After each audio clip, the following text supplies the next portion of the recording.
Assalamualaikum warahmatullahi wabarakatuh. Sekarang kita memasuki pelajaran 2. Nabi Muhammad SAW sebagai rahmat bagi seluruh alam. Di sini kita akan mempelajari tentang memperbaiki perekonomian masyarakat. Yang kedua, mengasihi kepada sesama. Kepribadian Nabi Muhammad SAW dalam kehidupan bermasyarakat. 1. Memperbaiki perekonomian masyarakat. Kehidupan masyarakat Quraisy pada awalnya tidak baik. Banyak perilaku yang tidak terpuji dilakukan. Akibat dari perilaku yang demikian, melemahkan perekonomian dan tata sosial masyarakat. Ketika berusia 20 tahun, Nabi Muhammad SAW telah memperkarasai perjanjian damai dalam urusan perdagangan yang disebut dengan Hilf al-Fudul. Tujuannya yaitu untuk membantu orang-orang yang lemah dan teraniaya agar tidak dirugikan dalam perdagangan, serta membantu fakir miskin dalam meningkatkan perekonomian masyarakat Mekah. Setelah diangkat menjadi Rasul, Nabi Muhammad SAW lebih giat lagi memperhatikan masalah-masalah sosial dan perekonomian pada masyarakat Quraisy.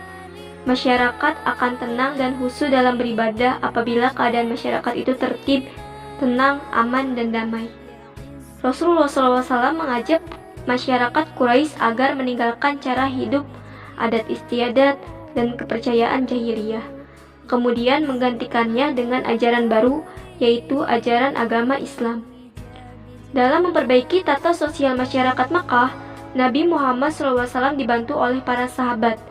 Nabi Muhammad SAW dan para sahabat senantiasa mengorbankan hartanya sendiri untuk membantu masyarakat miskin. Padahal mereka sering mendapatkan cemoohan, hinaan, bahkan siksaan dari orang-orang Quraisy yang memusuhi Islam. Hal tersebut dihadapinya dengan ikhlas, sabar, dan tabah. Setelah hijrah ke Madinah, Rasulullah SAW mulai menerapkan sistem perekonomian Islam dalam masyarakat. Rasulullah SAW dibantu para sahabat membentuk Baitul Mal sebagai badan keuangan negara. Beliau pun melarang praktik riba dalam jual beli. Dengan berlakunya ajaran Islam ini, kehidupan masyarakat menjadi tentram, nyaman, dan damai sehingga dapat khusyuk menjalankan ibadah. Nah, itulah cara Rasulullah SAW memperbaiki perekonomian masyarakat Arab di Mekah dan di Madinah. Dan beliau juga melarang praktik riba dalam jual beli. Dan beliau membentuk sebuah Baitul Mal sebagai badan keuangan negara. Yang kedua ada kasih sayang kepada sesama. Yang pertama, sayang kepada anak-anak. Rasulullah SAW memiliki rasa kasih sayang kepada semua kalangan. Salah satunya berasal dari kalangan anak-anak.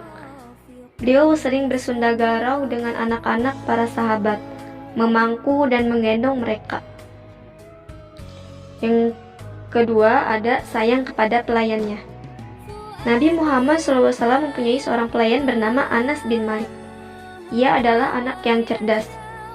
Lebih kurang 10 tahun lamanya Anas melayani beliau, baik ketika di rumah maupun dalam perjalanan. Selama melayani beliau, Anas tidak pernah dimarahi atau dibentak. Yang ketiga, mengasihi orang yang lemah. Rasulullah SAW sangat mengasihi orang yang lemah. Beliau memerintahkan sahabat-sahabatnya untuk menjaga dan melindungi kaum yang lemah. Pada suatu hari, ketika seorang laki-laki mengadu kepada Rasulullah SAW sambil berkata, "Ya Rasulullah, saya hampir saja tidak mengerjakan salat berjamaah karena lamanya bacaan imam dalam salat." Mendengar pengaduan itu, Rasulullah SAW bersabda kepada orang banyak, "Wahai manusia, sesungguhnya kamu itu membuat orang lari saja. Oleh sebab itu, barang siapa mengerjakan salat bersama orang banyak, hendaklah ia meringankan, karena di antara mereka ada orang yang sedang sakit, orang yang lemah, dan orang yang mempunyai keperluan." Yang keempat, pemurah, dermawan, dan pemaaf. Nabi Muhammad SAW manusia yang murah hati dan dermawan. Nabi Muhammad SAW tidak segan jika beliau bertemu dengan orang yang memerlukan bantuan. Disuruhnya orang itu datang kepada Bilal, bendaharawannya, untuk diberi makan dan pakaian. Pada suatu hari, Rasulullah SAW mampir ke tempat Bilal dan menempatkan sekantung buah kurma. Beliau bertanya, "Apa ini, hai Bilal?" Jawab Bilal, "Itu aku simpan untukmu dan tamu-tamumu." Nabi Muhammad SAW lalu berkata, "Tidak takutlah engkau bahwa makanan itu kelak akan menjadi benih di neraka. Sedekahkanlah, hai Bilal, dan jangan takut miskin. Sesungguhnya Allah akan menggantikannya."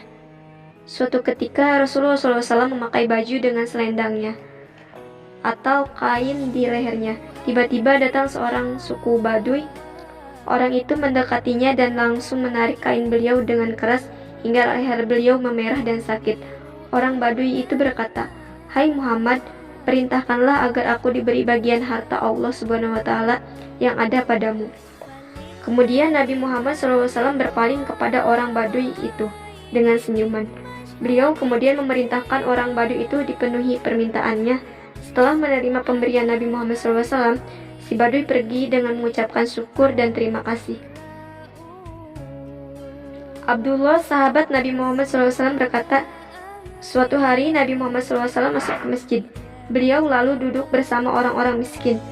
Beliau mengatakan bahwa orang yang menolong dan menyenangkan hati fakir miskin akan masuk surga. Saya melihat orang-orang itu bergembira, tetapi saya merasa sedih karena saya tidak termasuk di antara orang-orang miskin itu. Begitu banyak akhlak terpuji yang dicontohkan oleh Rasulullah SAW. Kasih sayangnya menyejukkan setiap orang yang menerimanya. Kelembutan budi bahasanya membuat beliau disegani dan dikasihi setiap orang yang bertemu dengannya. Allah Subhanahu wa Ta'ala memberikan amanah untuk senantiasa menjaga lingkungan hidup. Lingkungan tempat kita hidup adalah karunia yang amat penting untuk dijaga, dilestarikan, dan diselamatkan dari kerusakan. Ketidakseimbangan lingkungan akan mengancam kehidupan manusia, seperti banjir, terjangkitnya wabah penyakit, polusi udara, dan lain-lain. Nah, itu merupakan cerita tentang kepribadian Nabi Muhammad SAW dalam kehidupan bermasyarakat. Mudah-mudahan kita bisa menerapkannya dalam kehidupan sehari-hari. Kita bisa mengambil manfaatnya apa yang terdapat dalam bacaan ini. Kurang lebihnya demikian. Wassalamualaikum warahmatullahi wabarakatuh.